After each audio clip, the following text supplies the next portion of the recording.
ভক্ত এবং ভগবানের মিলন উৎসবই হলো রাস, আর নবদ্বীপ মানেই রাসের নগর। তাই এই মুহূর্তে গোটা শ্রী চৈতন্য ভূমি মেতে উঠেছে রাস উৎসবে। শ্রীকৃষ্ণ হলেন মধুর রসের সমাহার, আর তাকে ঘিরেই রাস।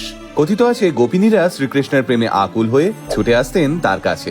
শ্রীকৃষ্ণকে ভালোবেসে গোপিনীরা তাকে স্বামী রূপেই কামনা করতেন। কিন্তু ভগবান শ্রীকৃষ্ণ যে গোটা জগতের পতি, তাকে মায়ার বাঁধনে বাঁধবে কার সাধ্যি? কিন্তু সেই ভগবানকেই একমাত্র আমার বলে ভেবে অহংকার দেখিয়েছিলেন গোপিনীরা। আর আমরা সকলেই জানি অহংকারই পতনের মূল কারণ। তবে সেই অহংকার দেখানোর পাপেই শ্রীকৃষ্ণকে হারিয়ে ফেলেছিলেন গোপিনীরা। এরপর গোপিনীরা নিজেদের ভুল বুঝতে পেরে এক মনে শ্রীকৃষ্ণের স্তব করতে শুরু করেন।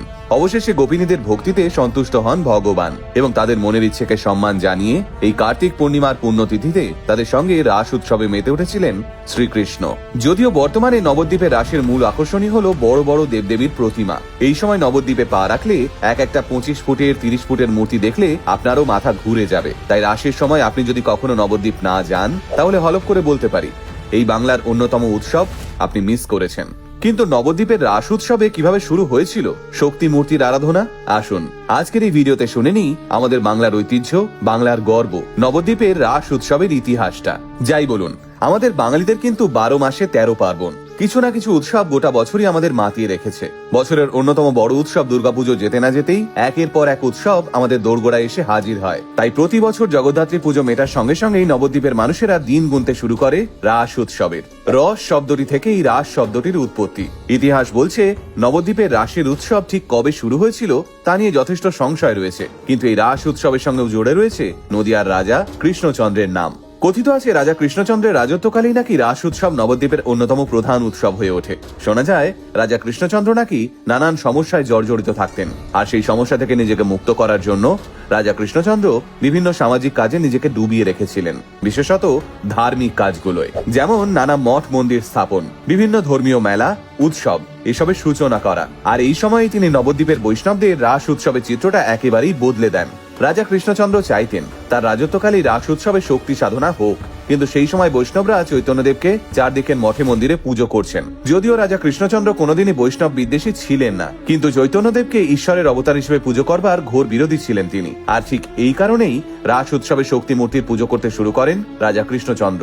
এক কথায় বলতে গেলে রাজা কৃষ্ণচন্দ্রের উৎসাহেই এত বড় বড় মূর্তি তৈরি করে পুজো শুরু হয় রাস উৎসবে। তাই শক্তি মূর্তির এই পুজোকে শাক্ত রাসও বলা হয়।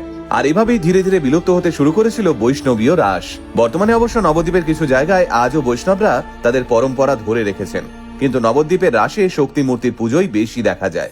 শোনা যায় রাজা কৃষ্ণচন্দ্র এই শাক্ত রাস শুরু করবার আগে বৈষ্ণবীয় রাসের চিত্রটা নাকি একদম অন্যরকম ছিল। সেই সময় বৈষ্ণব মঠগুলোই ধুমধাম করে রাস উৎসব পালন করা হতো। পটুয়ারা শ্রীকৃষ্ণের রাসলীলার বিভিন্ন ছবি নিখুঁতভাবে ফুটিয়ে তুলতেন বড় বড় পটে, আর সেই পটই ছিল এই রাসের মূল আকর্ষণ। তাই রাস পূর্ণিমার আর এক নাম পট পূর্ণিমা। এছাড়াও নাকি রাস উৎসবে বড় বড় কাঠের চাকা তৈরি করা হতো, আর সেই চাকার মাঝখানে সাড়ম্বরে বসানো হতো রাধা কৃষ্ণকে। এই রাধা কৃষ্ণের চারপাশে থাকতেন শ্রীকৃষ্ণের গোপিনীরা। এরপর নাকি সেই কাঠের চাকাটি ঘোরানো হতো, যাকে বলা হতো চক্র রাস।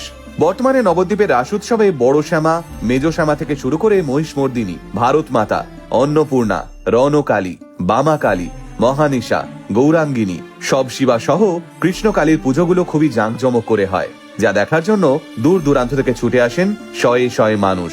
রাস উৎসবের পরের দিন ওই 350-টিরও বেশি প্রতিমা নিয়ে বিরাট শোভাযাত্রার আয়োজন করেন নবদ্বীপের রাস উৎসবের পুজো উদ্যোক্তারা। এক প্রকার জনজীবন স্তব্ধ করে চলে দেখবার মতো সেই শোভাযাত্রা। নবদ্বীপ ছাড়াও উত্তরপ্রদেশের মথুরা ও বৃন্দাবনে, ওড়িশা, আসাম এবং মণিপুরেও এই রাস উৎসব খুব জনপ্রিয়। এছাড়াও নদিয়ার শান্তিপুর, কোচবিহার, আলিপুরদুয়ারেও জাঁকজমক সহকারে রাস উৎসব পালন করা হয়। বর্তমানে অবশ্য নবদ্বীপের রাস উৎসব আর একদিনের নেই। কলকাতার সঙ্গে পাল্লা দিয়ে নবদ্বীপের বারোয়ারি পুজোগুলো থিমের প্যান্ডেল করে আপনাকে চমকে দিতে বাধ্য। তাই সকলকে রাস পূর্ণিমার অনেক অনেক শুভেচ্ছা। সকলে খুব ভালো থাকবেন। আর নবদ্বীপের বন্ধুরা কি কি ঠাকুর তোমাদের রাস উৎসবে হয় তা কিন্তু আমাদের কমেন্ট করে জানাতে ভুলো না। আর অবশ্যই আলটিমেট মোটিভেশনে থাকুন, কারণ আলটিমেট মোটিভেশন মানেই বাংলায় মোটিভেশন, বাঙালির মোটিভেশন।